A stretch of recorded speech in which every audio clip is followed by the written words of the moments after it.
ബത്തേരി വാഹനാപകടത്തിൽ ജീവൻ പൊലിഞ്ഞവർക്ക് നാടിന്റെ അന്ത്യാഞ്ജലി. തിങ്കൾ രാവിലെ 7-ന് പഴിയ വൈത്തിരിയിലുണ്ടായ വാഹനാപകടത്തിലാണ് ചീരാൽ പഴൂർ സ്വദേശികളായ കുടുംബത്തിലെ 3 പേർ മരിച്ചത് നാടിനെയാകെ കണ്ണീരിലാഴ്ത്തി. നമ്പിക്കൊല്ലി ഓട്ടോ സ്റ്റാൻഡിലെ ഡ്രൈവർ മൂച്ചിക്കൽ വീട്ടിൽ നാരായണൻ ബാബു, ഭാര്യ ഷിജി, മകൻ അമൽ എന്നിവരാണ് മരണപ്പെട്ടത്. ചികിത്സാവശ്യാർത്ഥം ഭാര്യയ്ക്കും ഇളയ മകനുമൊപ്പം മെഡിക്കൽ കോളേജിലേക്ക് പോവുകയായിരുന്നു കുടുംബം. നാരായണനാണ് ഓട്ടോറിക്ഷ ഓടിച്ചത്. തിരുവനന്തപുരത്ത് നിന്ന് മാനന്തവാടിയിലേക്ക് വരികയായിരുന്ന കെഎസ്ആർടിസി ഡീലക്സ് മിന്നൽ ബസ്സുമായി കൂട്ടിയിടിച്ചായിരുന്നു അപകടം. കൂട്ടിയിടിയുടെ ആഘാതത്തിൽ ഓട്ടോറിക്ഷ പാടെ തകർന്നു. നാരായണൻ അപകടസ്ഥലത്ത് തന്നെ മരിച്ചു.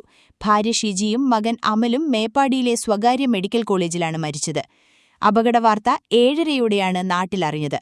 3 പേരുടെയും അപ്രതീക്ഷിത വിയോഗം നാടിനെ ഞെട്ടിച്ചു.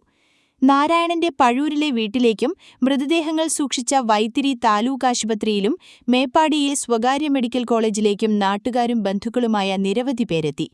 പകൽ 1-ഓടെ നാരായണന്റെ മൃതദേഹം പോസ്റ്റ്മോർട്ടം നടത്തുകയും 2-ഓടെ ബത്തേരി താലൂക്ക് ആശുപത്രിയിൽ എത്തിക്കുകയും ചെയ്തു. 3-ഓടെ ഷിജിയുടെയും 3:30യോടെ അമലിന്റെയും മൃതദേഹങ്ങളും താലൂക്ക് ആശുപത്രിയിലെത്തിച്ചു. 3 മൃതദേഹങ്ങളും പ്രത്യേകം ആംബുലൻസുകളിലായി ഒന്നിച്ചാണ് 5:15-ന് വീടിനടുത്തുള്ള പഴൂർ സെന്റ് ആന്റണീസ് AUP സ്കൂളിൽ പൊതുദർശനത്തിന് വെച്ചത്. നിർധന കുടുംബമാണ് നാരായണന്റേത്. സ്വന്തമായുള്ള ഓട്ടോറിക്ഷ ഓടിച്ചുള്ള വരുമാനം മാത്രമാണ് കുടുംബത്തിന്റെ ജീവിതമാർഗം. മൃതദേഹങ്ങൾ ഒരുമിച്ച് സ്കൂൾ സ്റ്റേജിൽ പൊതുദർശനത്തിന് വെച്ചപ്പോൾ നേരത്തെ മുതൽ എത്തിച്ചേർന്ന 100 കണക്കിന് പേർ അന്ത്യാഞ്ജലി അർപ്പിച്ചു.